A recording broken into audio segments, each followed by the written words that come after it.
We want to call this meeting to order. This is the Weber County Commission meeting for today, January 18th, 10 o'clock. We welcome you all here today. Our meeting will start this morning with a Pledge of Allegiance. Let's see, I got a new agenda here. Stacy's keen, she's still on it. And invocation by Commissioner Harvey and thought of the day by Commissioner Frohr. Stacy? Please rise and join me in the Pledge of Allegiance. I pledge allegiance to the flag of the United States of America and to the republic for which it stands, one nation under God, indivisible, with liberty and justice for all.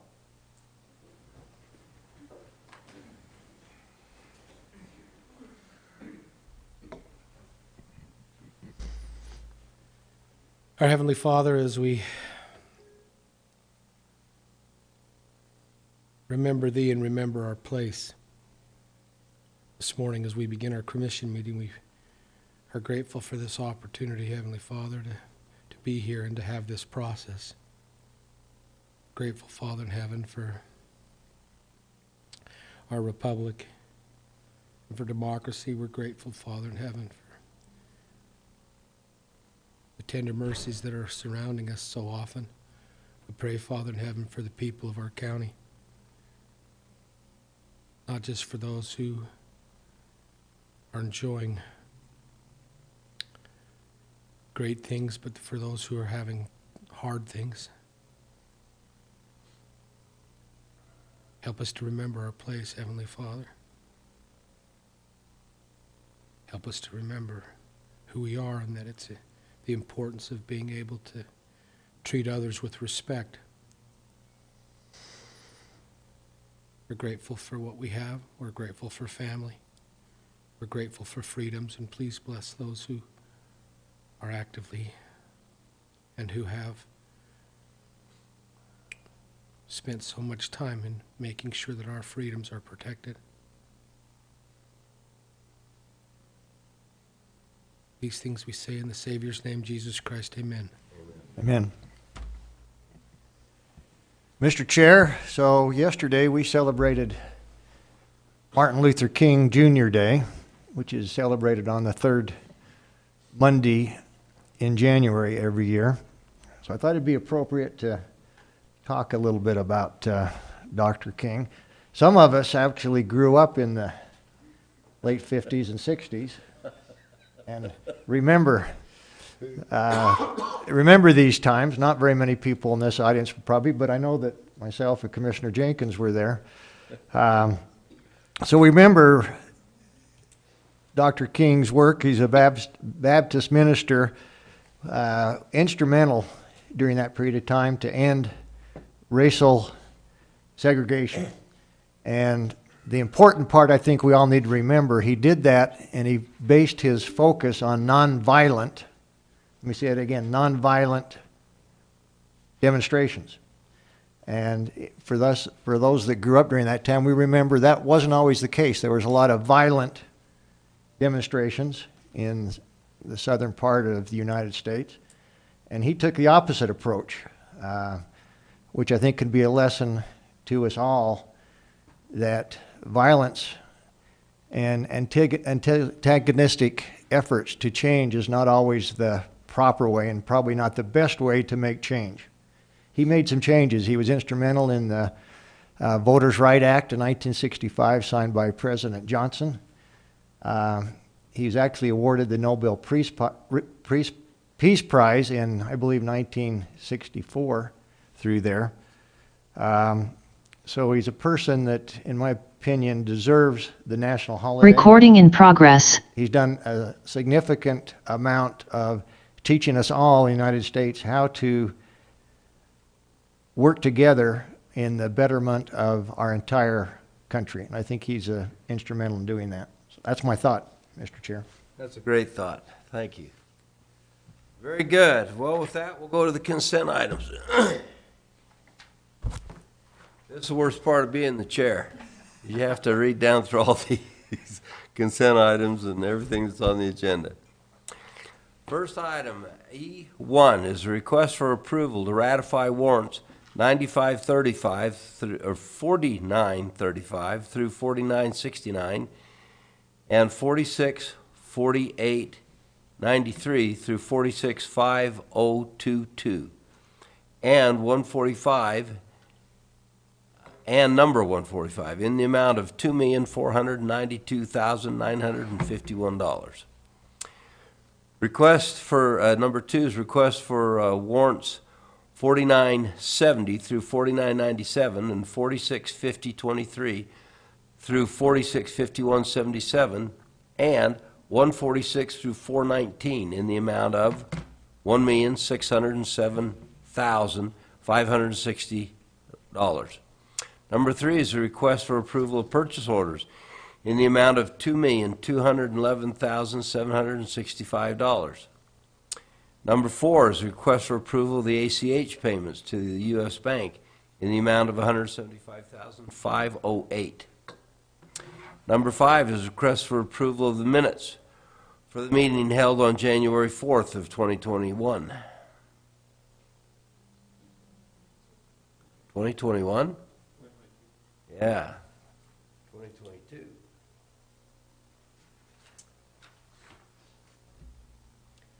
Number 6 is a request for approval of new business licenses. Number 7 is approval for the following Weber County Human Resource Policies. Policy 3-400 for Standards of Conduct, 4-100 for Family and Medical Leave Act, 4-300 for Insurance and Retirement Benefits, and 3-300 for Alcohol and Drug Screening, Testing, and Treatment. Number 8, request for approval of a contract by and between Weber County and Michael Palumbo to hold auditions for the Chamber Orchestra of Ogden at the Egyptian Theater Rehearsal Hall. Number 9 is request for approval of changes to the County Policy 12-5 Tax Relief Program Policy. Number 10 is request for approval of changes to the County Policy 9.1 on Travel Policy.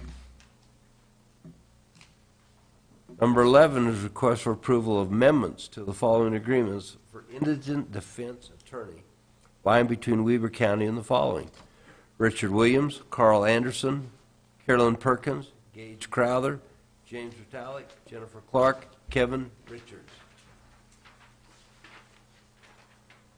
Mary Ann Ellis, Rebecca Voimus, Roger Adams, Adam Hensley, Andrew Hayward, Justin Morrison, Martin Gravis, and Michael Bowes. Very good. Those are the consent items. Commissioners, any questions? Not for me. None from me, Commissioner. You know, it was interesting as I went through the bills. Very seldom do we have purchase orders for $2 million. No, just the first of the year. Yeah. And you get looking in there, it's mostly the library. Yeah. Books. Boy, books and books and books. We were really purchasing. And people wonder why we raised the taxes a little bit for the library this year. This is one of the very main reasons. Ricky, do you want to go ahead and tell us your thought about this? Yes, and thank you, Mr. Chair. For this week, and yes, at the beginning of the year, the purchase order lists are very heavy because of the POs that are opened for the entire year. We issued 111 purchase orders this week, or the past 2 weeks, for $2.2 million. 61% of that relates to the library, to purchase books, e-books, audiobooks, and audiovisual materials. 9%, or $203,000, was for the roads department to purchase road salt, supplies, and magnesium chloride. 8%, or $172,000, is for the conference center, which will go towards contracted labor, linen service, supplies, and concessions. 6%, or $139,000, is for the health department. That is almost exclusively for the furnishing, furniture and furnishings for the second floor of the annex. And just an interesting PO that you just don't think about at the Golden Spike. They had a PO for $1,200 for Black Widow maintenance. Got to keep those under control out there. As far as warrants, we issued, we have 2 check runs on this one. The first one was for January 11th, 166 warrants for $2.5 million. 3/4 of that amount, or $1.9 million, was the annual premium for our county risk management, our risk insurance. and workers' compensation insurance. 7% or $185,000 is for the health department, and that was a payment towards the construction of the second second floor for the health. And then the check run for January 18th, we had 187 warrants for $1.6 million. 58% of that amount, or $940,000, was health insurance for employees and retirees. 7%, or $109,000, is for the jail, and that is to pay for audiovisual equipment at the warehouse, utilities, and building maintenance. So, you know, our payment to Utah County Indemnity Pool was in there, $1.8 million. That was a big one. We were the only county in the state that had a claim against the earthquake. Really? It was on our libraries, and we had all kinds of cracks and different things in there. And our cost to us went up a little because of that. So, anyway. Good to know. Yeah, I just wanted you to know that. Secondly, I see that there was a dump truck in there for the roads. So, do we still, Sean, maybe you can ask this. Last time I talked to you several months ago, but we at the time had dump trucks that we had ordered in 2020 that hadn't got here yet through 2021. Are they still out today? We did finally receive that dump truck. We did finally get that. So anyway, our trucks are out in the year to 14-month range right now. That's the new normal. That is, yeah. Boy, is that not the case, Commissioner? That seems to be the new normal. That's it. It's tough. All right. Well, there we go. Thank you, Ricky. So with that, I'm motion on the consent items. I'll make that motion that we approve consent items as presented today, Commissioner. Second. I have a motion and a second. All in favor, say aye. Aye. Aye. They've approved unanimously. Very good. First action item today is the request for approval of a resolution. County Commissioners, Weaver County appointing trustees to the Green Hill Country Estates Water and Sewer Improvement District. Mrs. Stacy Skeen. Good morning, Commissioners. You bet. Last week, you passed a resolution to change the appointment process for this board from an election process to a commission appointment process. This is a 3-member board, and all 3 terms have expired. So I posted this notice in accordance with the state statute, and I received the applications that you have before you.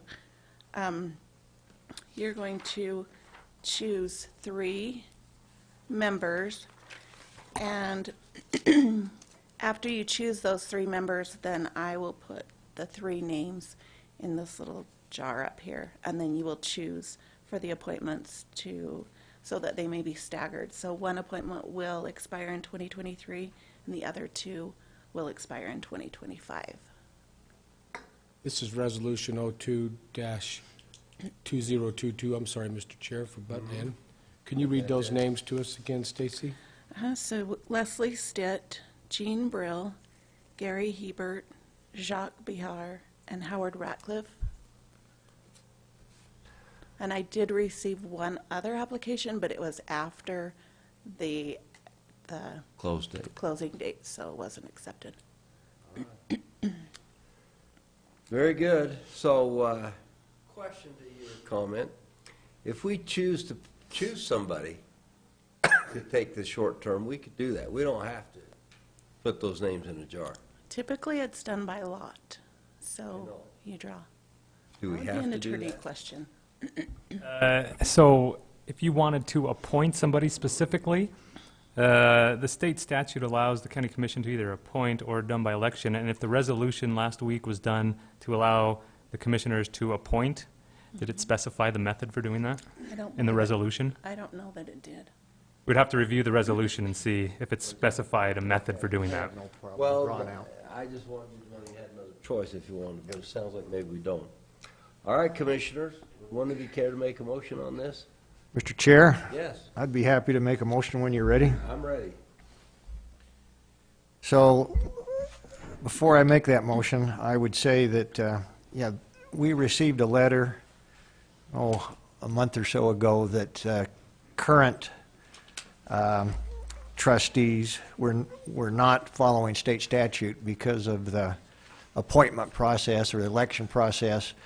So this came to us by way of state statute, the way I understand it, Council, that the authorization, or actually the requirement that this board be picked, comes to us because the election process for these trustees was not followed. Is that correct? Correct. So I just wanted to make sure we were clear on the record for that.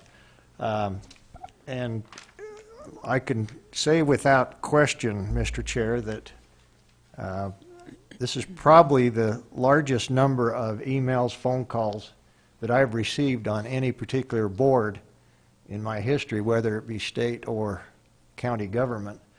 And as far as I'm concerned, the election through those comments and emails has been taken. And so therefore, I'm prepared to make a motion that we appoint Ms. Leslie Stitt, Ms. Jean Brill, and Gary Hebert as the functioning board of the Green Hills Country Estates Resolution 02-2022. Very good. I have a motion. Second with comment. Yeah. I just appreciate those in the Green Hills subdivision who actively care about this. Boy, they have loud and clear, not to say that we don't get interest from other places, but it's very clear that these are the three that they want to represent them at the time. I agree. Well, I'll agree with that. The response was overwhelming from those folks, and like you say, we've heard it. Yep. So I have a motion and a second. Let's call it. All in favor, Oh, say hold aye. on, bud. Uh-huh. Oh, this is a resolution. So, Craig, do you want to call that? Well, do you Absolutely. want to draw for the terms Yeah, first? let's do that. Let's do the appointment Sorry. first, Okay. and then we'll do it. Go ahead. Okay, roll call vote for Resolution 02-20-2022. Commissioner Faur, Aye. Commissioner Harvey, Aye. Chair Jenkins. Aye. All right. Go ahead, bring it up here. We'll have one of these guys do it. That's the chair. Oh, the chair. Sure doesn't. Well, we just sit back and watch. You did. Chairs just 20. So Yeah. this is the 2 This is This is the 2023. two-year term. Leslie Stitt, 2023. Yep, so Leslie will be on the short term. Very good. Okay. Thank you, Stacy. We appreciate that, and I know there's those here that were interested in it, so we appreciate you coming. All right, number 2, F2, request for approval of a resolution 03-2022 of the County of Weber County appointing trustees to the board of the Western Weber Park District. Mrs. Skeen. Okay, so there were three terms that are vacant on this park district. I posted the notice, and I received 2 applications that you have before you, and then I have reposted the vacancy for the one remaining, and those applications are due at the end of this week. So right now, you can approve the 2 names, and then I'll bring the other resolution before you in a week or so. Very good. And who are those 2 names? Kathleen Bernew, she's currently serving, and then Lance Peterson. Right. And I know both of them. I have no issues with that. Any comments, Commissioner? No. All right. Commissioner, Yeah. Mr. Chair, sorry. If you're looking for a motion, I'll make a motion for Resolution 03-2022 to appoint Kathleen Vernew, appointment term expiration December 31st, 2025, and Mr. Lance Peterson for a term expiration of December 31st, 2025. Very good. I have a motion I'll second that. and a second. Mr. Brandt, do you want to call that? Sure. Roll call vote for Resolution 03-2022, Commissioner Floor. Aye. Commissioner Harvey. Aye. Chair Jenkins. Very good. Next up is a resolution 04-2022. Approval of a resolution of the County Commissioners, Weber County, appointing members to the Weber County Weed Control Board. Mrs. Skeen. Okay, there are two positions that have expired, and then one position is a midterm vacancy. Daryl Polson needed to resign for personal reasons. So his term expires 2023, December 31st. The other two expired December of 2025. So I received 3 applications, Tom Favero, Kara Warren, and Bren Edwards. One of the positions would need to be appointed as the farmer or rancher whose primary source of income is derived from production agriculture, which Tom Favero would fulfill that requirement. You can make these appointments as you wish. The farmer rancher, as stated on the resolution, does not need to expire in 2023. It can expire in any of those terms. So we have 3 positions that are open and 3 applications. Correct. Very good. Commissioners, any question? All right. Looking for a motion, Mr. Chair. Motion. Appreciate the work that Commissioner Floor's done on this, getting this established again. We're making progress. Really appreciate that. If it's okay, I'll make a motion that we Ahead. approve resolution number 04-2022, appointing Kara Warren to a term expiring December 31st, 2023. Mr. Brent Edwards to expire a term December 31st, 2025. And then that position as farmer rancher Tom Favero to a term to expire December 31st, 2025. Very good. So that's a motion. And I'd second that with a comment. Yes, please. And so these are people that, with the exception of Mr. Brent Edwards, who has attended, I believe, 1 or 2 of our meetings. So he'll be a great addition to the Weed Control Board. As Commissioner Harvey indicated, we are making some good progress. It's a matter of education is what we're striving for. But it's something that's very important to this county as we look at the control of noxious weeds. So I fully support that motion. Great. So we have a motion and a second. Do you want to call that, Greg? Okay, roll call vote for resolution 04-2022, Commissioner Floor. Aye. Commissioner Harvey. Aye. Chair Jenkins. Aye. Thank you. Well, we have lots of resolutions today, don't we? Next one up is a request for approval of Resolution 05-2022 of the County Commissioners of Weber County appointing members to the Weber County Tourism Tax Advisory Board. Mrs. Skeen. All right. This one is not through the application process. At the last TTAB board, the board members recommended that Kim Bouchard, Todd Ferrario, Will Schaefer, and Spencer Story continue serving, and they have all agreed, and then that Marty Smith continue as an ex officio member of the TTAB board. So they're just looking for your approval. Very good. I don't have any issues with any of those people out there. Either of you? No. No. You want to go ahead and make a motion, somebody? Mr. Chair, I'd move to approve Resolution 05-2022, appointing those members to the Weber County Tourism Tax Advisory Board, Kim Bouchard, Todd Ferrario, Will Schaefer, and Spencer Story. Very good. We have a motion Second. and a second. Mr. Brandt, do you want to call that? Roll call vote for resolution 05-2022, Commissioner Floor. Aye. Commissioner Harvey. Aye. Chair Jenkins. Aye. Okay, thank you. Thank you, Stace. Mrs. Skeen. Request for approval of a resolution 06-2022 for the County Commissioners of Weber County making an appointment to the Weber Area Dispatch 911 Emergency Services District Board. Let's see, and I've got a deal in here saying who it is. Rich Sorensen. Richard Sorensen, new mayor of Huntsville. Right, new mayor of Huntsville, and he was appointed through WACOG, recommended through WACOG. I don't have any issues there, do either of you? No, I think he'd be a great board Yeah, member. I do too. Gage, do you want to make that motion? Sure, I would move to approve Resolution 06-2022, appointing the new mayor, Richard Sorensen of Huntsville, to the 911 board, as recommended by WACOG. Second? Very good, we have a motion and a second. Craig?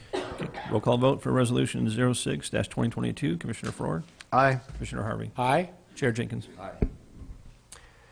Very good. Next one is a request for approval of a resolution of the Weber County Commissioners appointing one member of the Weber County Planning Commission to the Weber County Planning Commission of West Weber. Rick Grover. Go ahead, Rick. Good morning, Commissioners. Commissioner Bell on the Planning Commission has some previous conflicts, so his vacancy is up. There's 3 names for you to consider. Casey Novell, Cammie Jo Klontz, and James Lance Peterson for your consideration. Thank you. You know, we didn't really have a chance to talk about this before this. I'm sorry, I should have done that. But, you know, I called and talked to Cammie about this a little. She's a realtor, understanding the zoning very well, and I think she'd fit right in. She's my recommendation, but I didn't do any more than that. Would you guys care to make comments to that? I haven't. Mr. Chair, Yes. I haven't had the opportunity to speak to any of these people about the appointment, but I have heard several people outside in the community that have indicated support for Ms. Klontz, so. I normally, I don't have any comments for this. I'd make that recommendation then. Do you need a motion? Mm-hmm. So I'd move on Resolution 07-2022 for the appointment of the Western Weber County Planning Commission, that member become Cammie Jo Klontz. I'll second that. And I have a second.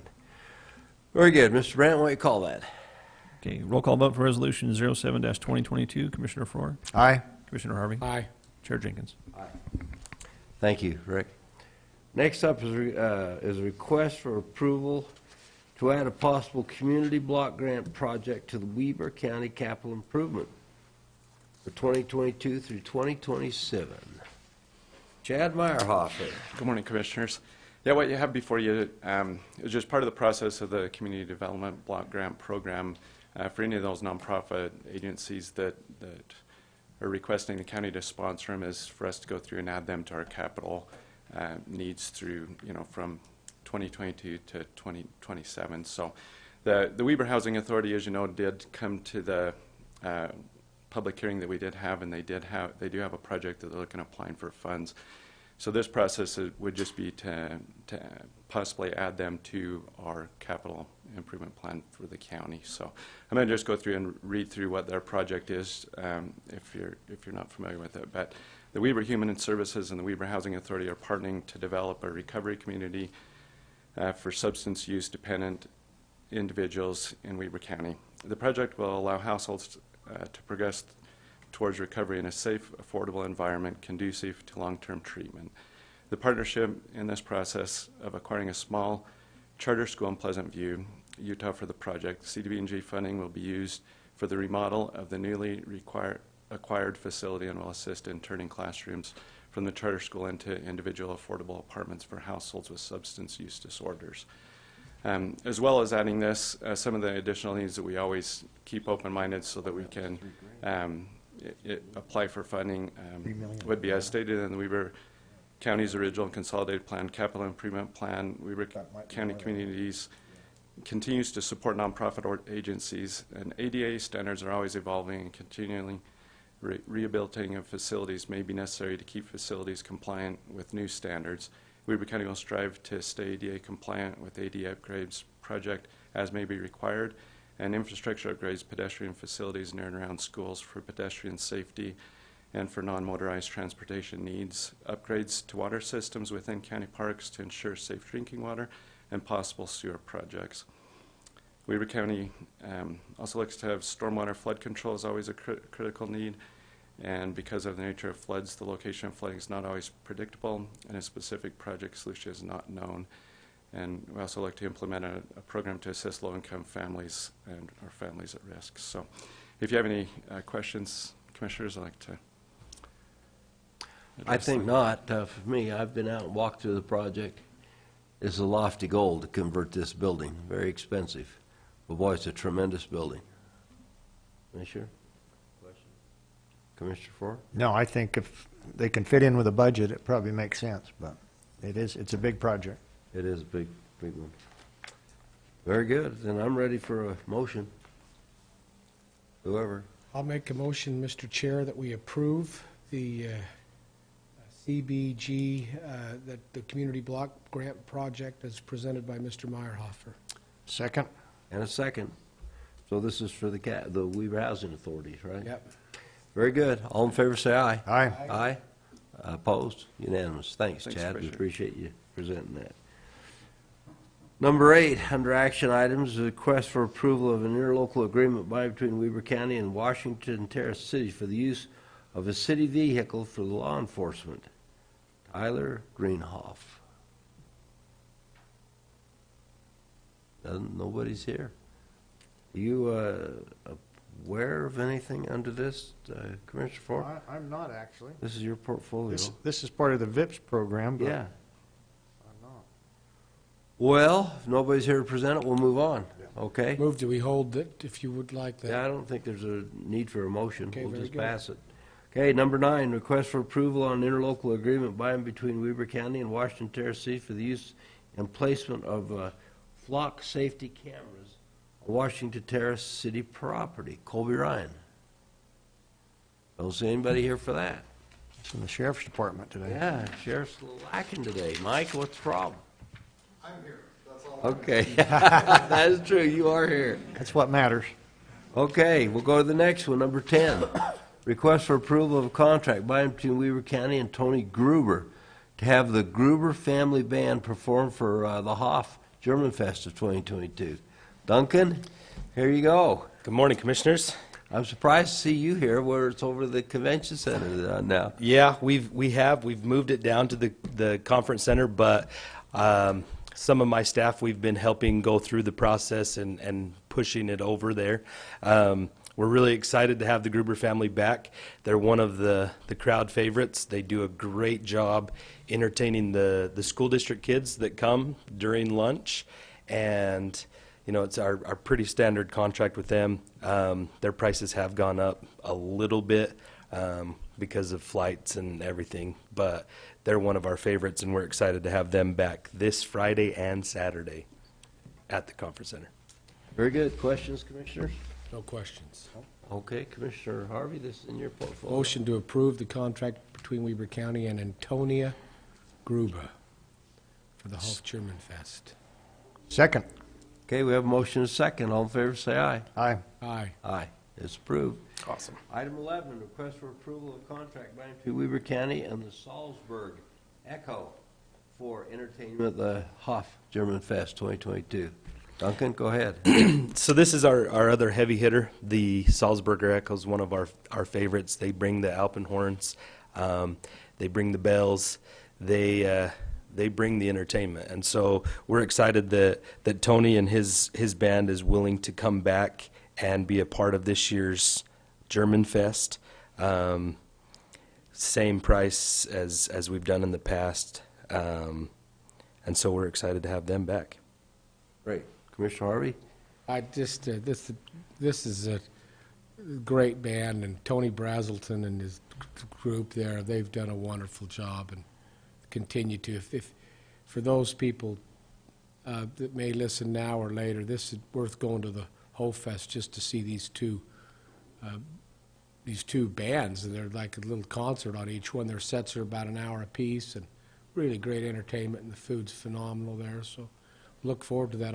If you're ready, Mr. Chair, I'll make a motion Great, go ahead. to approve the contract between Weber County and Salzburger Echo for entertainment at the 2022 Hof German Fest. And I'm happy to second that. We get a motion and a second. All in favor, say aye. Aye. Aye. Aye.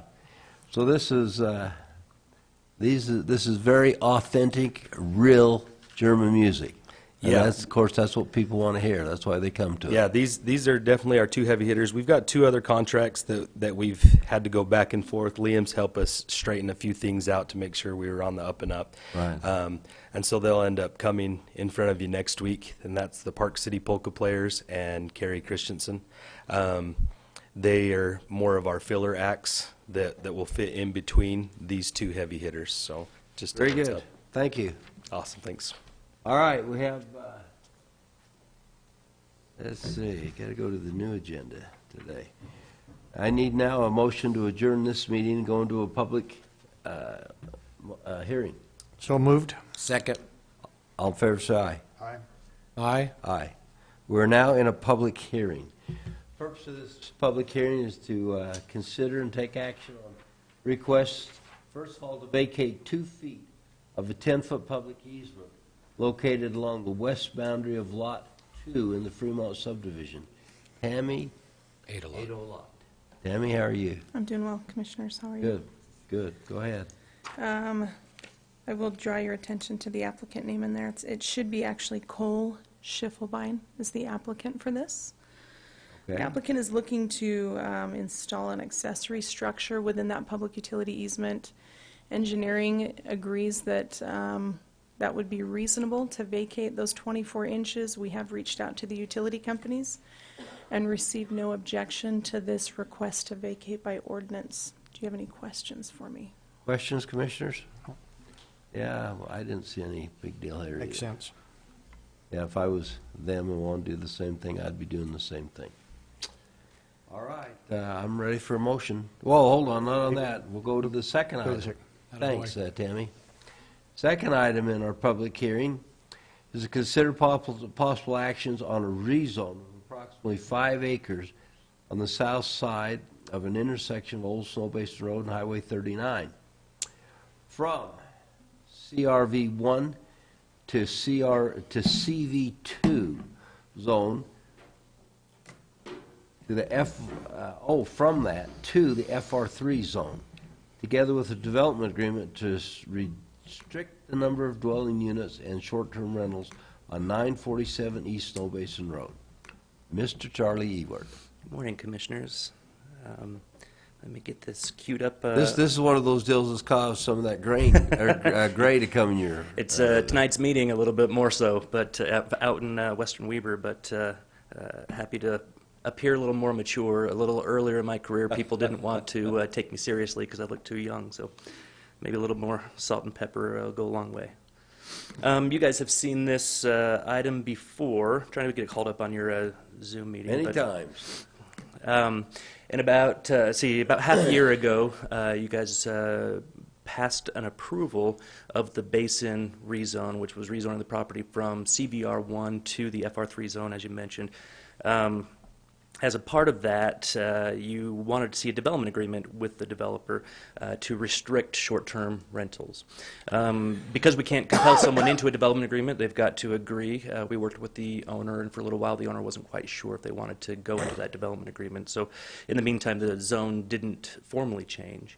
The developer has worked things out internally, and they're willing to sign a development agreement that says that they won't do short-term rentals and that the property is restricted to no more than 13 single-family dwellings. So you'll see that in your packet. Share the screen here so you could see.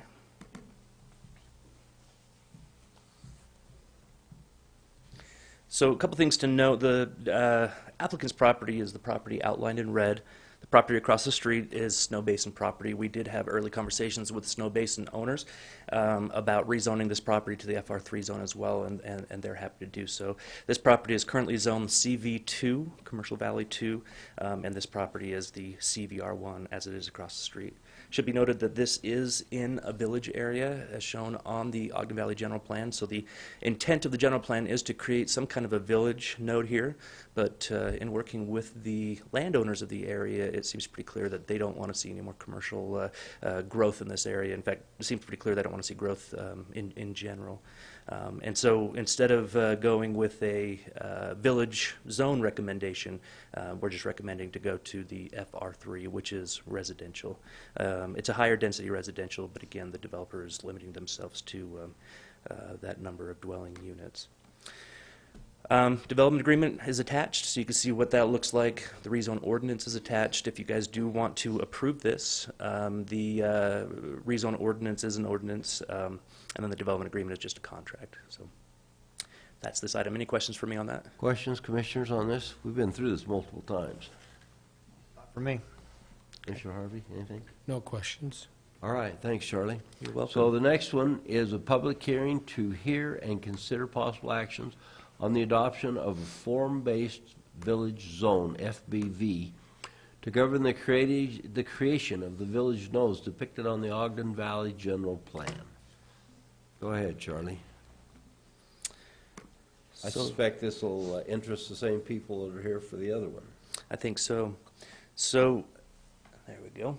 The Planning Commission, as well, staff in the Planning Commission have been working for quite some time to create a village zone that will implement the villages that I just mentioned in the Ogden Valley General Plan. The plan for the Ogden Valley for since 2016 and actually well before that is to try and swallow up as much development that's planned for the valley floor and the hillsides and concentrate it into these village areas. And so the ideal of the plan itself is to create no new density, so no new residential density units, but other than what's already entitled through zoning. And so just imagine a future where all the properties on all the valley floor and the hillsides are one dwelling unit per 3 acres. The goal of the plan is to allow or enable people to go and negotiate with those landowners to essentially purchase those development rights as if it's a water right and move it from those properties and cluster it together into these village areas. So that's the ideal. We have to create a village area in order for that transfer to be able to occur. So in essence, we're taking our first step towards a TDR implementation program. So that's the residential side of this. The commercial side of this is to actually take those commercial or those village areas in the general plan and create a design theme to go with those village areas. We've all been in commercial or village areas that just aren't well planned or aren't well designed. And they just don't provide the kind of synergy that I think would be needed in this kind of an environment where you don't have, in the Eaton area, Old Town Eaton area, any kind of anchor or local draw. It'd be a challenge to really get people to come and spend money in those areas as opposed to going somewhere else in the valley. One of the benefits economically is that the valley itself is a draw, and so that by itself might be enough to get some of these village areas, make them commercially viable. So I've got a little presentation. Mr. Chairman or other members of the Commission, please stop me if you've already seen this and I'm boring you, but I'm going to go through really quickly. So these are some of the village areas at least on the north side of the lake: Eden, Nordic, Liberty, Wolf Creek is that other one unnamed. Old Town Eden currently have the general store there, so we worked with business owners, created essentially a steering committee for this with business owners and landowners in Old Town Eden to come up with ideas of how Old Town and Newtown Eden could be designed in a way that will help the community grow. There's too much going on. For you who are online, would you mute yourself? You're interrupting the meeting. Okay, go ahead, John. Great. So some street designs and some building designs that will allow these villages to occur. So public streets, so street design obviously is important. Public spaces, outdoor dining opportunities, street facades, signage, furniture in the street spaces, so lighting would need to be dark sky compliant with the Ogden Valley Plan, benches, that sort of thing. These are all the things that we're trying to help create a market for landowners to essentially install and create a vibrant, viable community in which developers want to come there and bring density units off of the hillside into those locations. So just really briefly, how could that look? Old Town Eden, you're seeing it here. Well, let's put up some new blacktop on there. It looks a little nicer. And then throw a few buildings up there against the right-of-way. As you work on your right-of-way, in widening it, you provide your pedestrian pathway on the park side, accentuate the canal feature with a water feature, provide pedestrian accessibility and connectivity to and through the village, nice wide sidewalks, street furniture, obviously got to throw some people in there, patronize the businesses, some street parking, night sky lighting. You've got separated bike lanes just through the village areas, outdoor dining, and street trees. And that is what could potentially occur if we are careful in creating these village areas. Charlie, not a drawbridge so the paddleboarders can go by there. Perfect. Paddleboard right down the canals. I like it. If we could do a paddleboard right down the canals and connect it to the lake, Yeah, just bring them right from the lake to the restaurant and back down again, they'll never even need to get in a car. Great. So one of the things I wanted to mention of concern that our county engineer had was when it comes to street trees, we want to be very cautious. Street trees can create infrastructure challenge. I wanted to make sure from the commission perspective and from a policy perspective, I mean, it's costly, but in my opinion, it's worth it. It just means that in the future we'll have to have some kind of a funding mechanism and know what that mechanism is before we start planting these trees. So the other side of it is there are good planting methods for street trees.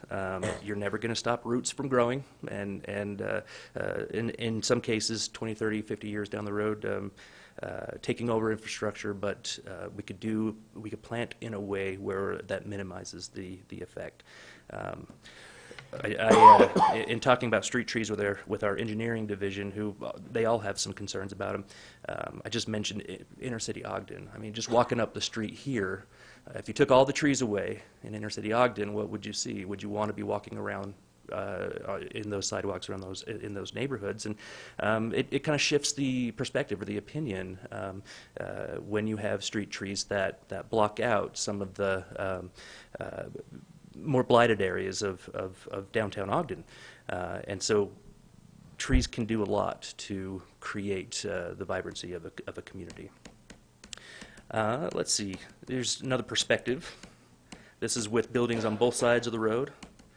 Now, one thing that's important to note, we aren't telling people how to build their buildings or what their buildings need to look like.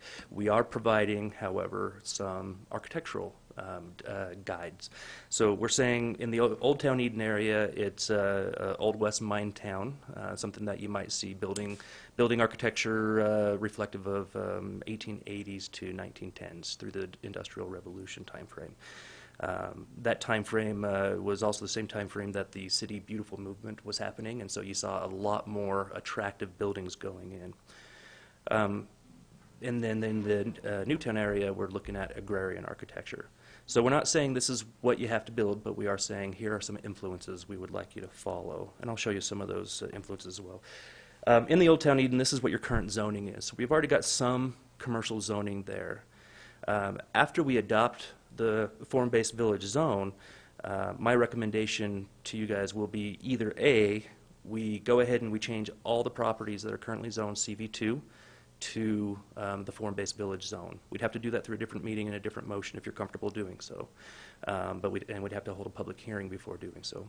Or B, you leave the CV2 zones alone and wait for the landowners to volunteer to change it themselves. I'm hoping the market will facilitate voluntary change.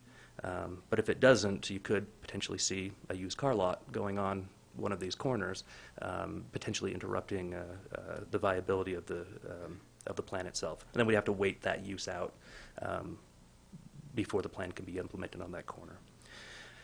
One of the key components to a form-based code is a street regulating plan. Something that our current zoning does. Our current zoning is Euclidean zoning. You see a map and all the properties are a certain color or a certain shade. And that color or shade says you could do these things. You could have these uses on that property. But for the most part, it doesn't have a design component or a design theme. A street regulating plan flips that and says, we don't care so much about what happens behind your facade inside of your building. We care what that building facade looks like and how it frames the public way. It kind of looks at the public interest versus the private interest and says, all right, the private side is on the inside of the building or on the other side of the facade. The public side is what's in that public realm, and we care about what the public interacts with and sees. What's behind that isn't as big of a deal. Now, it doesn't mean that we can't regulate what goes on those properties. If you've got, for example, a nightclub with loud music, if they want to locate there, we could still regulate time, place, manner, noise, nuisances, stuff like that. But it allows for a large range of mixture of uses, including residences, all to be congregated together while focusing on what the public sees and what the public experiences, as opposed to what a private property owner can and can't do. Okay. I think it's a little more, even though it provides more guidance or regulations on the appearance of buildings, it's a little more property owner and property user friendly. Here's an idea of a street right-of-way. This is the 100-foot wide right-of-way. We're actually recommending a little bit wider than that to facilitate all the street uses, especially on the road that is the highway that goes through Old Town Eaton. It's the only way through that town right now, and so we want to make sure it's a little bit more thoroughfare friendly. Street regulating plan, as you can see on this, we color the streets the color, not necessarily the properties the color. So the shaded area, or excuse me, you can see the street lines in solid color is part of that street regulating plan. So again, all this information that I put together in that's all from a slideshow that went into creating this plan. The street regulating plan that Yeah, we've seen this before, right? Okay. Yeah. Are you good? I can. Well, Are you have you seen everything you want? Okay. I just want to make sure we're making a fair representation to the public who's here. Oh yeah. Sorry, I thought you were concerned about time. Well, yes. I am a little, but you can move it right along. I'm about wrapped up here. This is something that the Planning Commission has vetted. This is something that you guys have already seen. The Planning Commission saw a different version of the ordinance than what you guys are seeing here. We worked to make the version that you guys are seeing a little bit more true to form-based ordinances, form-based zoning. The outcome and the objectives are still the same, and they're still the same as everything that you see input here. Here's the Eden area plan as a whole. You can see the black line around that is the Newtown Eden area. And this is just a close-up of what it looks like. Orange being multifamily, red being mixed-use commercial, that kind of purple magenta color being vehicle-oriented commercial, and then the blue color here being institutional or governmental. So schools or maybe a future city center there. When we say multifamily, that is purely transferred in from elsewhere. So it's not creating new multifamily. They can't create multifamily there unless they transfer from other property. So the blue, when you say governmental use, man, that's 4 blocks. It is. Is that much? Well, we don't 4 or necessarily. 5. So that road right there, I think it doesn't exist now. It's going to be a long time before it exists. And I think at the time that it does exist, I think Isn't we're going to that the see main a few things that will need to occur here. Yep. So it may be too much.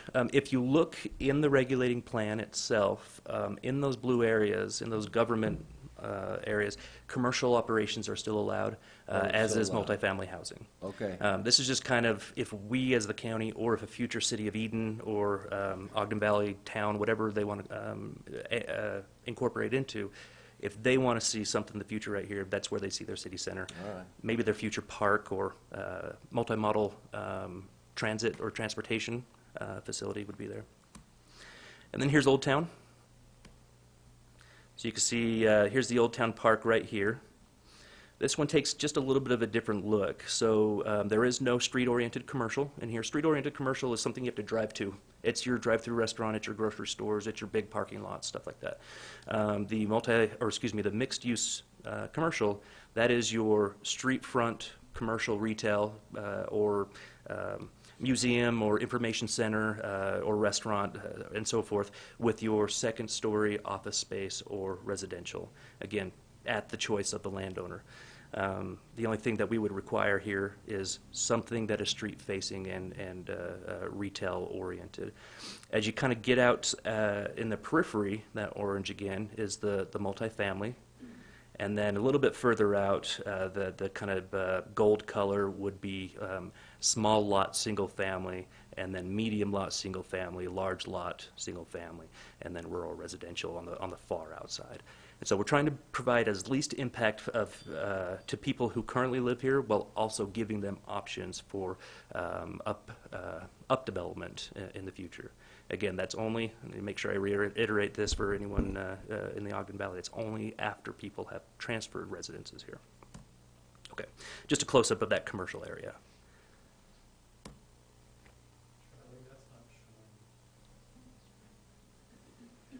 Well, it says there, are you seeing the same things up on screen? That is what we're seeing. Nope, that's not it, sorry.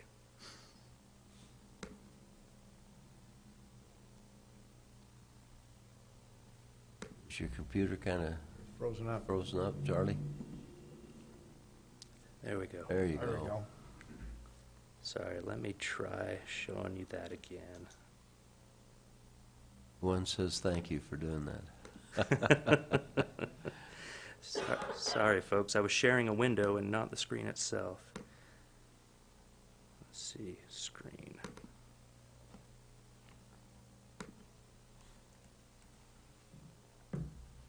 A little bit of a lag there. Okay, let's try again. There you go. Okay, Newtown, Eaton area. So again, you're still looking at quite a bit of commercial, or excuse me, quite a good bit of government property there. Maybe a little bit less than you were seeing before, though. And then there's Old Town. Mm-hmm.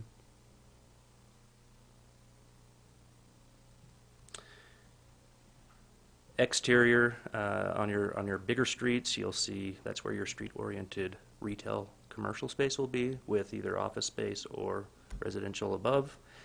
Internal, I don't see this happening right away, but internal will likely be parking areas for all of this. However, in the future, when it makes more financial sense to put multifamily in there, when I say more financial sense, they're going to have to do something with their parking, and at $20,000 per stall to bury it, that's going to require quite a bit of an economic investment. So I think it'll be long-term in the future. You could put multifamily in the middle as long as you bury that parking.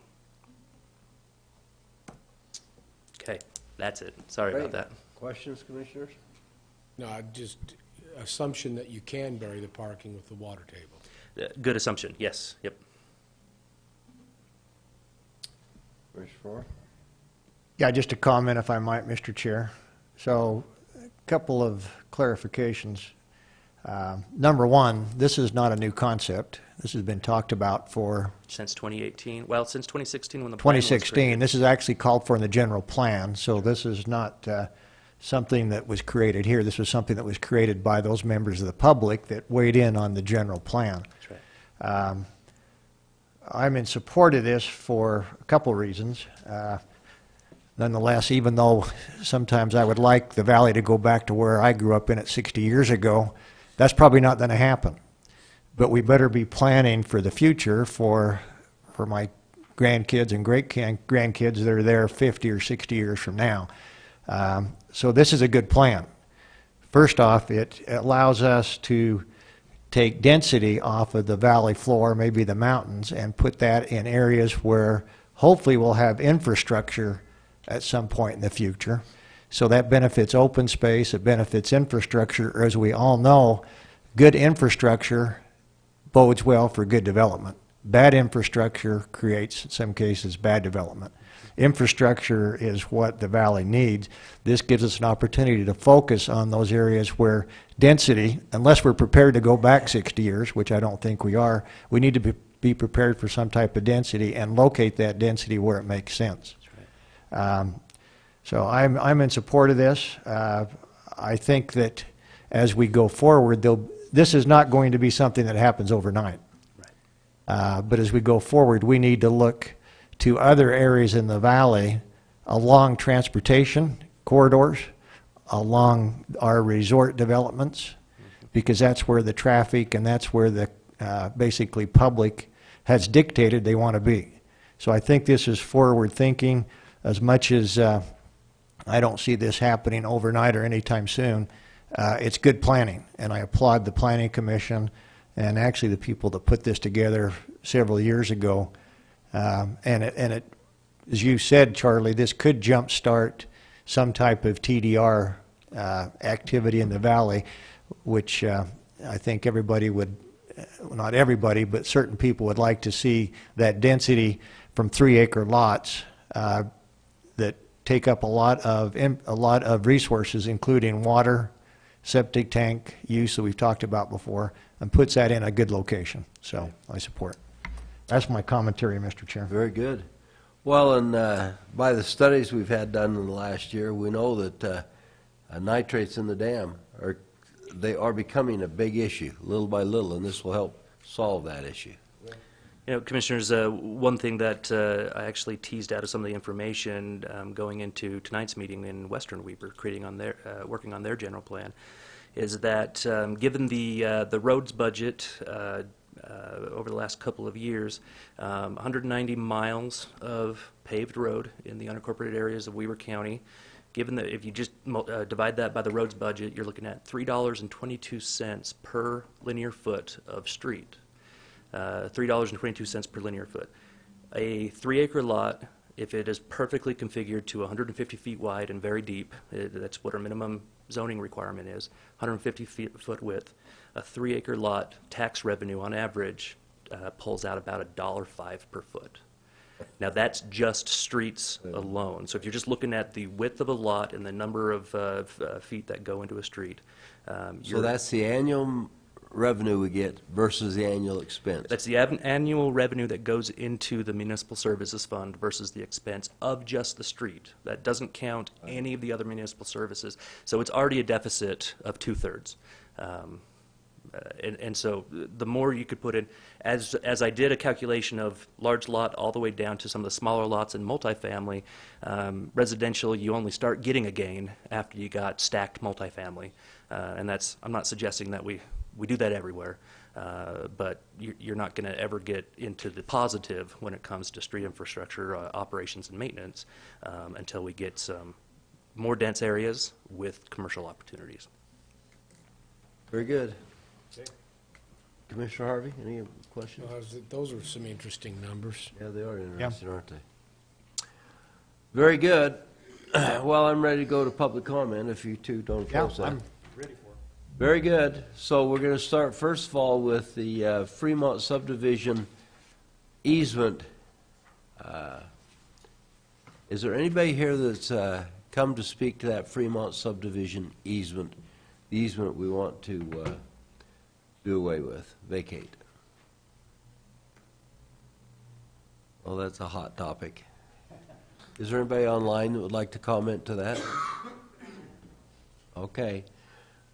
Secondly, because I don't think there'll be any comment on this, I'm going to go to the third item, which is item G4. Is there anybody who would like to comment on the form-based village zone that has just been presented to us? This is Trina White. Trina. Watching on Zoom. Yes. Hello. Would you go ahead and speak, please?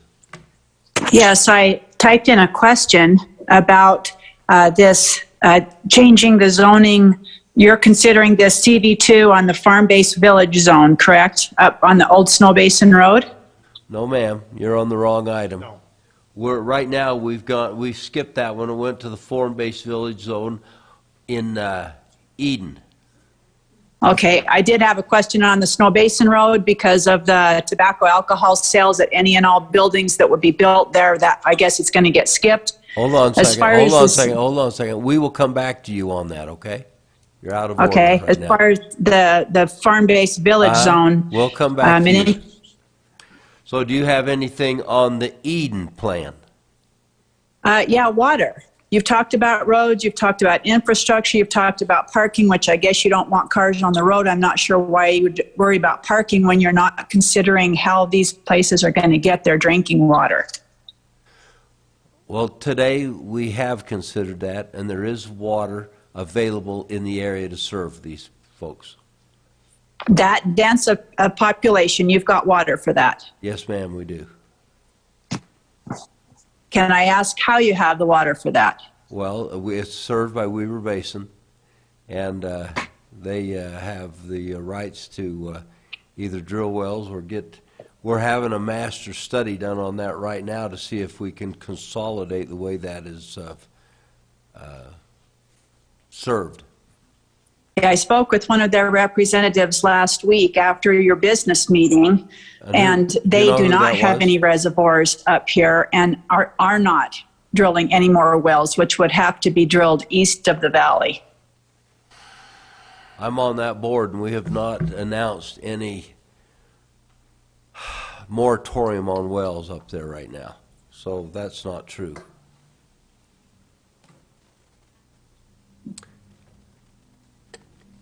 Did you hear me? Yes, I did, sir. Okay. All right. Does that end your comment? For now, yeah. Okay, others who would care to comment on that? Yes, sir. I'd just like to reinforce what she's saying. I'm very concerned about water supply. You need to come up to the mic if you're going to comment. The reason we have you come up to the mic is so everybody can hear and we can get you on record. So just state your name, please, Good and where you morning, live. by the way, and thank you for your service. My name's Tom Quinn. I am an owner-builder up on Snow Basin Road. Great. And I think we need to be looking forward, and this is the first time I've heard about this, but I very much am concerned about water. So as far as that item goes, I would just reinforce what she's saying. And I have, I've poked around online trying to find out how they do these calculations, but if they're wrong, boy, it's going to be a mess. Thank you, sir. I would just leave it at that. We Thanks. appreciate that. Others?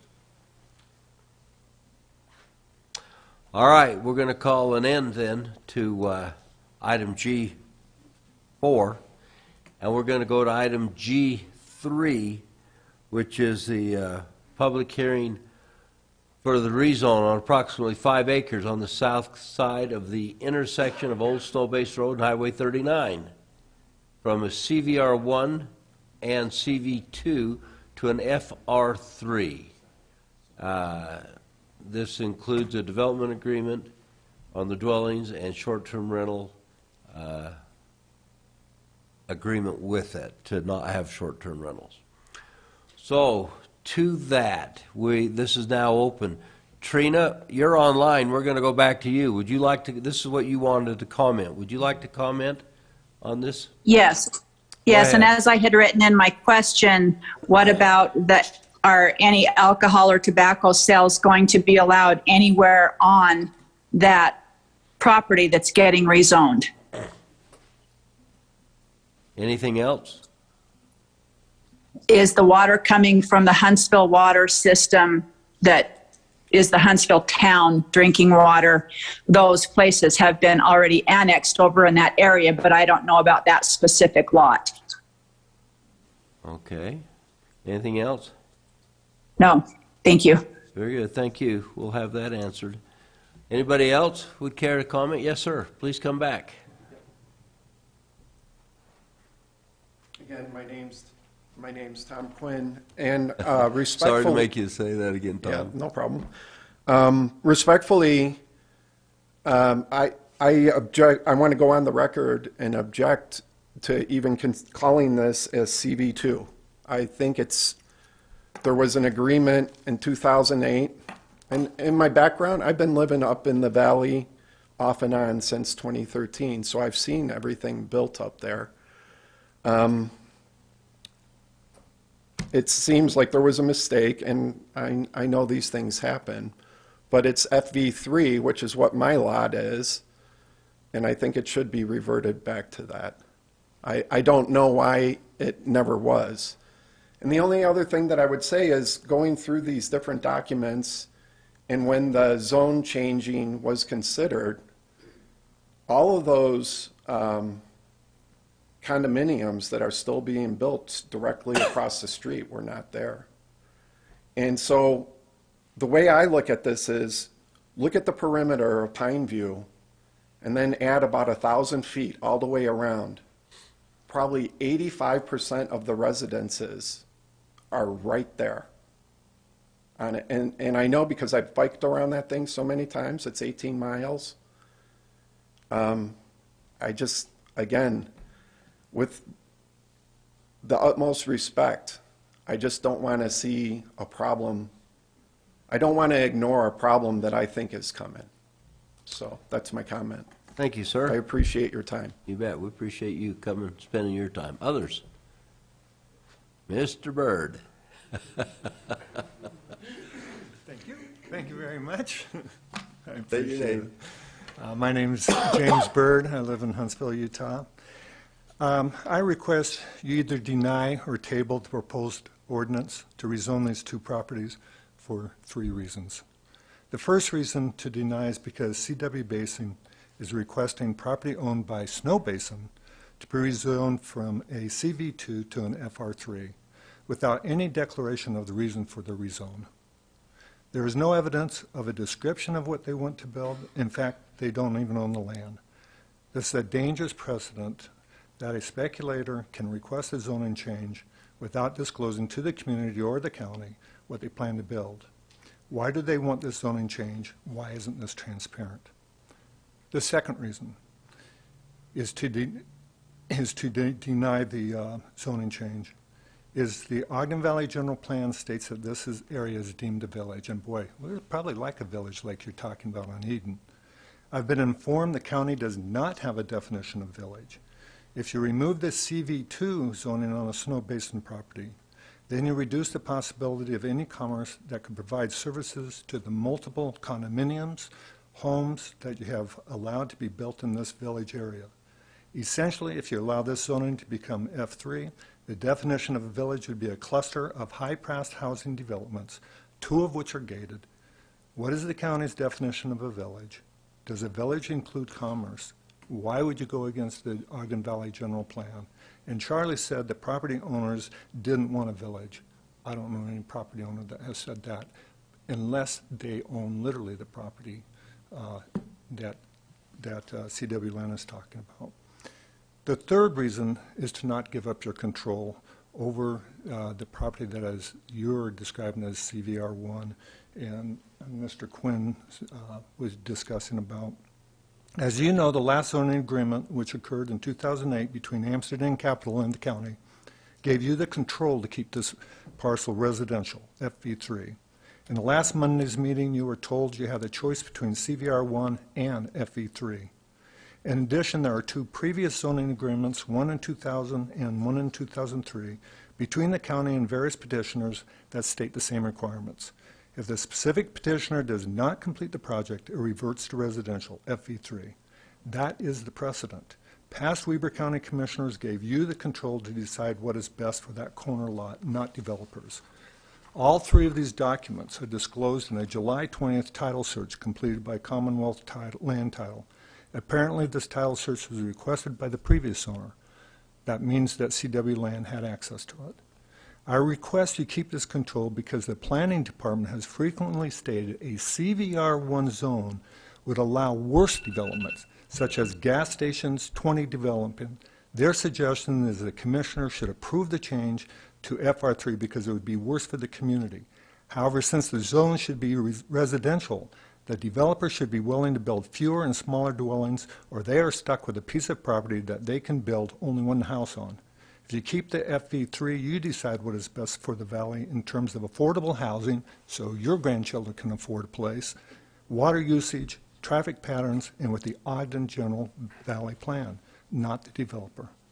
I'm going to submit these 4 documents if you want, so you have access to it in there. These are the zoning agreements and the title. Who would I give this to? You can bring them right up here and set them right on this edge. Thank you, Mr. Byrd. We appreciate it. You've been a gentleman through this whole thing, and we appreciate it. Others who've come to comment on this. Normally, we give you 3 minutes in this case. I didn't really limit you to that but if you get all carried away, we're going to have to. So, fair enough. I've been practicing. So my name is Kevin Irwin. I live in Huntsville. Kevin, go ahead. So you've heard many different, and you've received in your email, messages from many of the residents that are concerned about this. One, I'd like to refute what Charlie observed, that we are against growth. We are not against growth. We want growth that makes logical sense so that 60 years from now, we have a facility that looks great, a place to live that we all want to live in, including our kids and grandkids, and doesn't look like a density of Park City. So my concern is with granting FR3 to this property. FR3, as defined in the code, is a medium-density residential use of apartments and condotels adjacent to and in conjunction with major recreational facilities. It's medium-density multifamily homes, integral and normal as part of a recreational resort complex that serves the needs of both tourists and permanent homeowners. And then the last line, just to make sure it's clear, this zone is intended to be used in mountain locations associated with major recreational resorts. That's not what this is. If you look at what's bordering these properties, it's an FV3 subdivision, 2 gated communities, and a church. So definitely no recreation. Now, if you go through and you take a look at where we have FR3 within Ogden, there's 10 zones that are FR3 zones. 3 of the zones are adjacent to Nordic Valley. 2 of the zones are adjacent directly to Powder Mountain. And then the other 5 zones are adjacent directly to the fairways on Wolf Creek Pass, or Wolf Creek Golf Course. They're literally on the fairways. You go away from those fairways, you're now in residential zoning. This proper zoning, because the zoning agreement says this is a residential subdivision, it is single-family homes, nor short-term rentals, it has nothing to do with a major recreational resort, should be zoned residential. Why it's being zoned FR3 is my only guess is to go and hit certain levels of density in the community and to maximize the profit for the developers. So from that standpoint, we, the residents, are not against growth. We want growth that's logical and makes sense and will help build the community not just next year, but 5 years from now, 10 years from now. Thank you. Thank you, sir. Appreciate it. Others who've come. The developer. Todd Myers with CW Land, Centerville, Utah. We've had, this item has come before you multiple times, mainly during the summer. At the last meeting, I believe it was on July 20th, there was a motion that passed 3-0. And the motion was to rezone the property from CVR1 to FR3, and that would take effect when a development agreement was presented and executed. And so that is what we are doing today. We have presented the development agreement. It's been reviewed by planning. It's been reviewed by the county attorney's office. It expressly prohibits the short-term rentals. So that complies with that motion that was approved. We also added one more thing to it, and that was to reduce the density to 13 dwellings. Within the existing zone and the proposed FR3, you could have 60 units if you had the utilities for it. We've taken away that option with this development agreement. As far as what is the recreation facility in the area? Pine View, skiing, kayaking, you name it, snowboarding, snowmobiles, whatever you want, the Upper Valley has for you for outdoor recreation. There was a comment that was made on, well, why are they rezoning the property across the street? What are they trying to do here?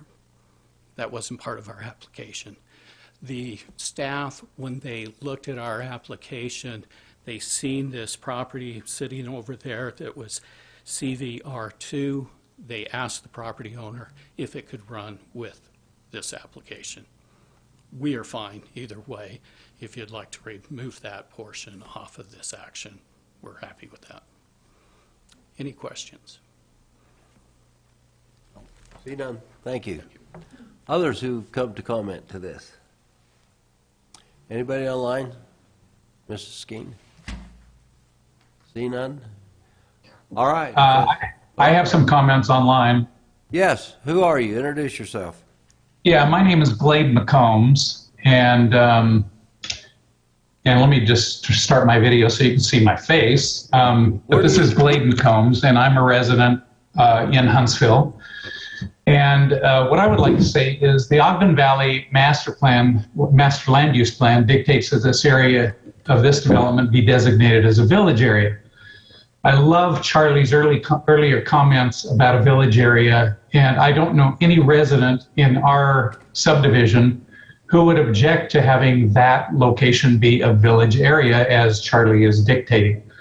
With the growth in this area, it would be wonderful to have a development that follows the intention of the village concept.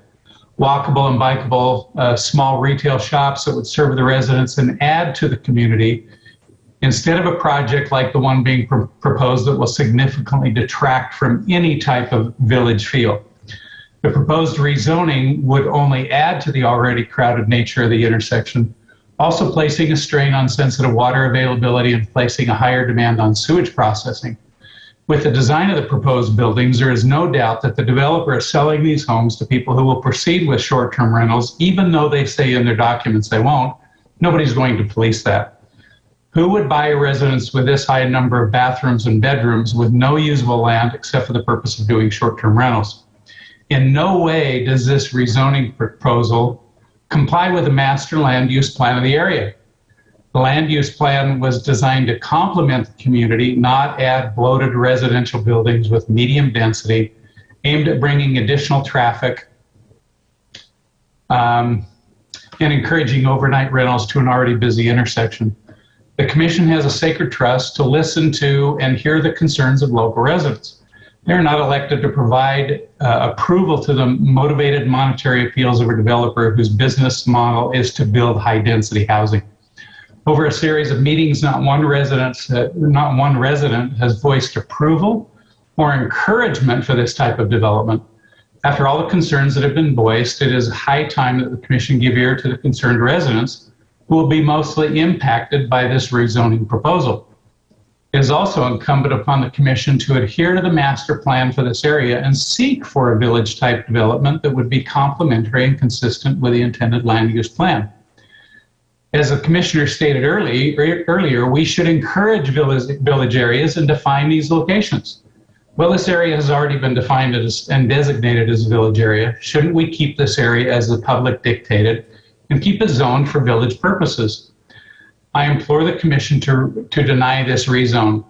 Instead of approving this rezone, which does not comply with the land use plan, the Commission needs to properly define the village concept with adequate input from the residents and then proceed only with a project that would fit within those defined guidelines. You should not vacate the planned use for this area. I would ask, is it the intention of the Commission to adhere to the land use master plan or turn their backs on the residents who they are bound to serve? Thank you very much. Glade, we appreciate your comments. Others? Gwendolyn, go ahead. Thank you. I appreciate your time and everybody's comments today. And I appreciate the work that everybody's been trying to do together to come to something that is agreeable. When we look at land use and zoning, there are three main stakeholders that really have needs that need to be met. Of course, the property owner, they have rights. CW property has rights. The county, and also the community. And it's important that all three of these stakeholders' needs are met. As we have heard repeatedly, the community does not support nor is interested in this rezoning in this purpose. It does not serve the community. It may serve the property owners, it may serve the government, but it is not serving us. We actually need amenities so that we don't need to drive 15 minutes to go get milk, right? So a little bit of a village is absolutely welcome in this area. A lot of the problems that we have expressed all revolve around water, traffic, safety, and all of these can be resolved based on the fact that this occurs from high density. 13 homes that have 8 bedrooms each, that is high density in a 3-acre area. If we're able to reduce that density even to residential that is more medium density or low density, something affordable, the community can support that as well. We are trying to be very flexible. We're trying to be very understanding, meet the needs of property owners and the county, but we're asking that our needs also be heard, that this not be designated for high density, but something that will actually serve the area and the residents that are there. Thank you for your time and the opportunity to speak. I appreciate it. Thank you, Gwendolyn. We appreciate you. Others? Any others online? That's it. Very good, then. I need a motion to close this public hearing. Mr. Chair, I'd move to adjourn our public hearing and reconvene as a public meeting. Second? Have a motion and a second. All in favor, say aye. Aye. Aye. Aye. We're done with the public hearing. We're now back on our regular meeting. So there was a question asked in that whole thing, Charlie, and I think one of them was alcohol and tobacco will allow to be sold, and where's the water planned on being serviced from? Great. Let me hit water first. Water seemed like a concern for both the village areas as well as the basin rezone. We do have a water study from the Utah Geological Survey. We spent quite a bit of money on that water study.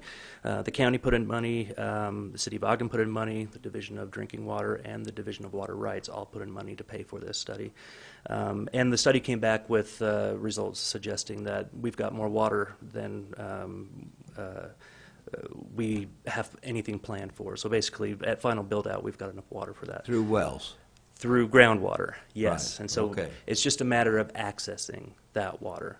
And so where those wells are located and the creation of a municipal service would be essential in providing enough water. We know that there are a couple of water companies this last year that have done a moratorium on access to water on any kind of new connections. Weber Basin, I'm not aware of them doing one. But we know that Wolf Creek and Liberty culinary water entities have done that. And that's because of where their wells are located. We do know that there are a few wells in the Ogden Valley that actually provide a ton of water, disproportionate amount of water. Somehow they tapped into that main vein of groundwater, but not all wells yield that amount of water. As far as the basin goes, the answer to that is easy. It's not going to be the answer that most people want, but the owner has worked with the water provider and the sewer provider to get will-serve letters for residential dwellings. And so as far as the county is concerned, because we don't govern that water or the use of that water, we just look for the will-serve. The other side of water is if it turns out there's not enough water, they don't get a building permit. So it's as easy as that. So then the development doesn't happen. So both in terms of these villages as well as this basin future subdivision, if there's not enough water, those buildings or that village or the basin won't actually be developed. So as far as tobacco and alcohol goes, it's a residential zone, no commercial uses. So unless they're selling out of their garage, it's not going to happen. Right. Very good. Thanks, Charlie. Any other questions? I have a question for you. So the basin development there, we have approved it in theory. In the we're just waiting to see the development agreement, right? That's right. And you're not presenting that to us today, are you? Yeah, development agreement is attached, Okay. as well as the ordinance to adopt the zone and the development. Okay, so that's what we've seen then to this point. That's Very right. good. Very good. That's what I wanted to hear. Okay. Any Thank others? you. You bet. Any other questions? Very good. All right, with that case, I'm open for motions. Before we make a motion, I do have a question. Yeah, go ahead. For sure. I've taken some time to read some of the emails from the people who are concerned from in the last 2 or 3 weeks, but also I've reacquainted myself with the project from 7, 8 months ago. So you're talking about G3 now? You're talking about G3? Sorry. G2? I'm sorry. I'm on G3. That's okay. I'm overwhelmed with that right now. Yeah, we can address it first. Are you okay? Because I'll Yeah. back off. if No, not. no, I'm, any way you want to do it. I'm talking about G3 right now. Right. The concern, I've listened and I was impressed with a couple of comments. From before, there was a big concern about short-term rentals. I've heard comments with regards to families in a lot of bedrooms and a high percentage of homes up in the valley now are second residences. It's and it would be a good second residence with what's being proposed. Some of the recent emails have talked about they'd like to go back to a FV3, which means that the property would only have one home on it, like some of the others there. FR3? No, the emails are asking us to put that back to an FV3. FV3, yeah, that's right. I'm sorry. And so, I'm not there. If I listen to the comments of today that were presented to us, they want a commercial node like was presented in the G4 presentation that Charlie gave. I see some head nodding, and I'm a little confused on this. I need a little more time to kind of settle, but I was impressed, I'll say publicly, that the petitioner came back and said, hey, look, we're not going to do short-term rentals. We'll do exactly what was asked from 6 or 7 months ago. And I thought, well, that works out pretty good, but then if he left the zoning the way it is now, currently, then they could do commercial zoning plus a whole bunch of short-term rentals on top. So some of the things, but they don't want short-term rentals. I guess what I'm saying is I'm a little, the message that's been sent over the period of the last 7 or 8 months is by, you know, it's confusing. I appreciate, like Mr. McCombs, what we need to do and telling us how we have to do or should do and our obligations. I'm well aware of that. I appreciate the reminder. The balance is, though, too, and I was really impressed with the Gwendolyn's comments where it appears that she had the interest of everybody has rights, and that's also correct. I appreciate when people have, people care about, you know, the other side as well. I think some of the ones we heard from Mr. Quinn, he's been in business because he had rights as a builder to do certain things, and I probably, for me, on that particular issue, I'd like to just have just a little more time to, I just need to absorb that a little more, think about that a little longer. That'll be my comments on that. Charlie, if I can, I'll just go, I appreciate your work that you've done on those form-based codes.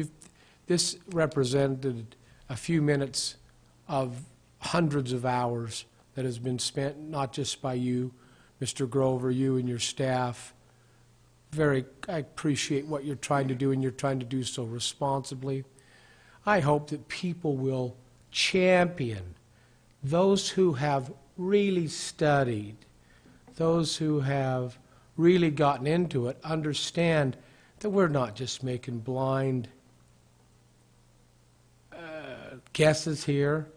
We absolutely are spending, in my mind, honestly, a disproportionate amount of time as it relates to all the other citizenry in the county on that upper valley with sewer and water to protect the water source. We spend a lot more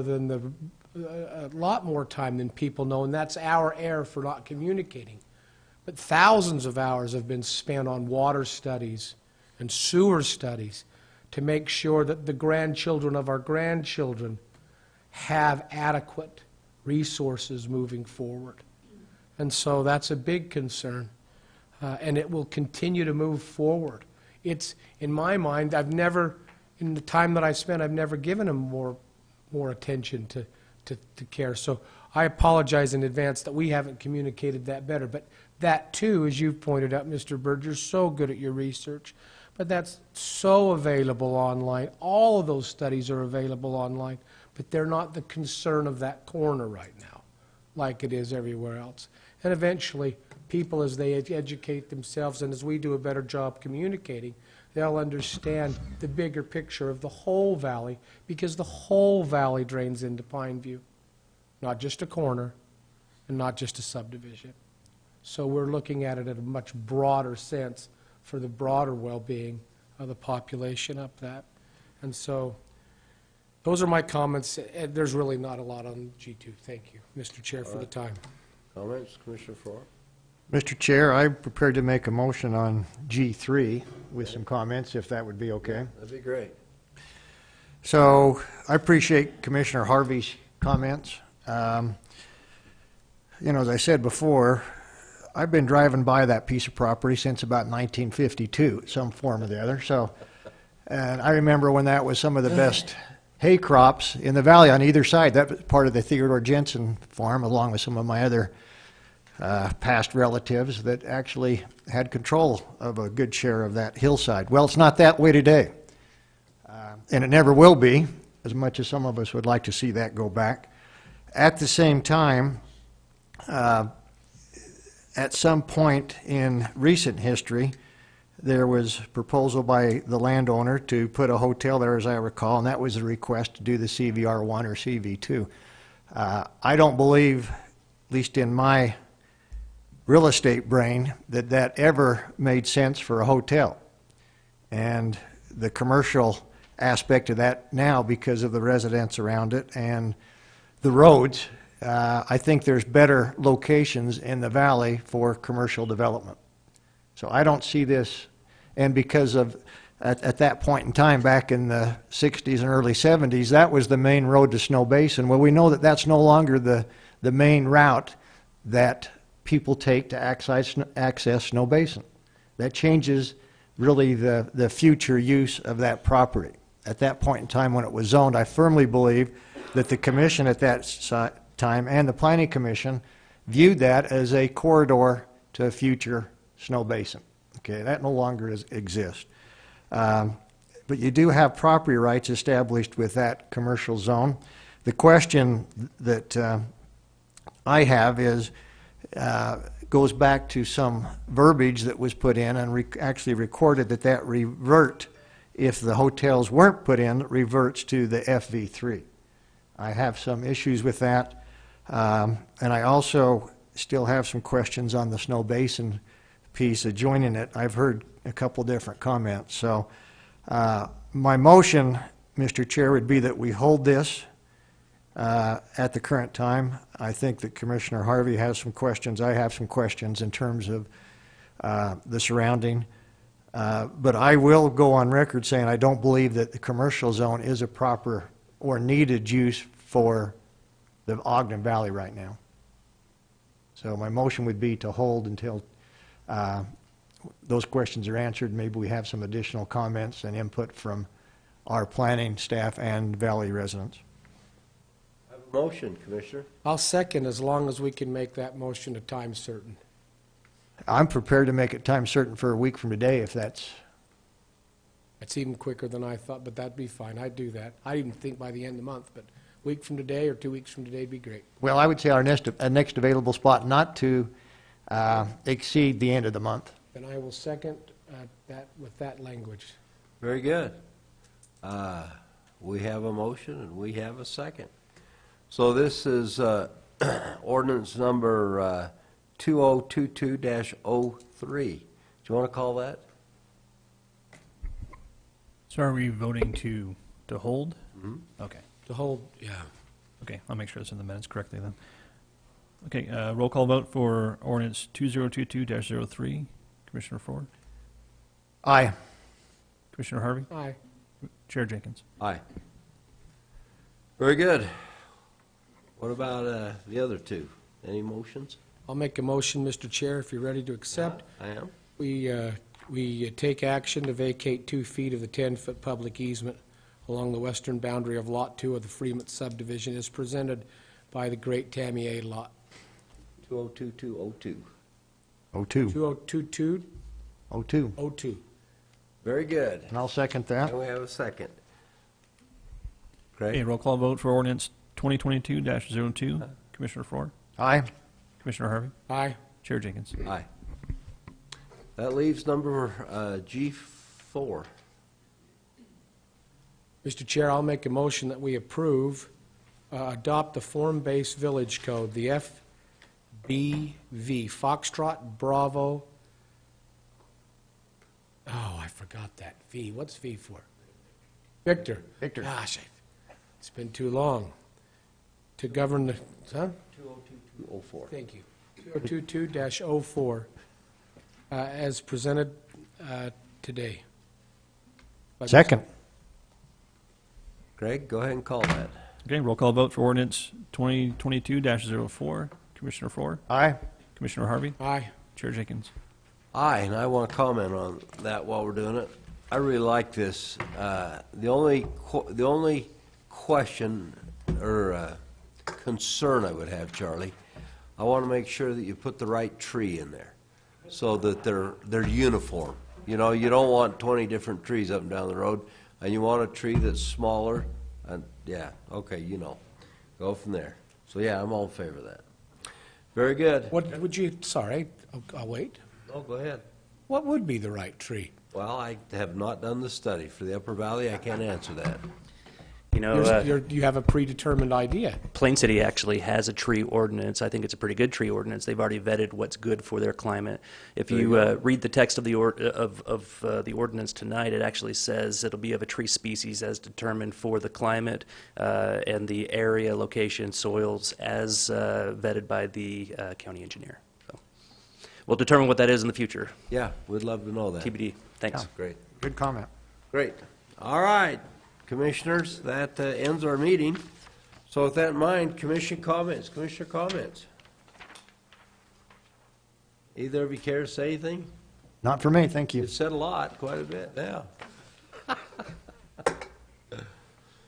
Commissioner Harvey? Nothing? Really? Wow. Well, I don't really have a comment either. Page 2. Yeah, so with that, I need a motion. So move, motion to adjourn. Second. All fair say aye. Aye. We are adjourned. Thank you all for coming today.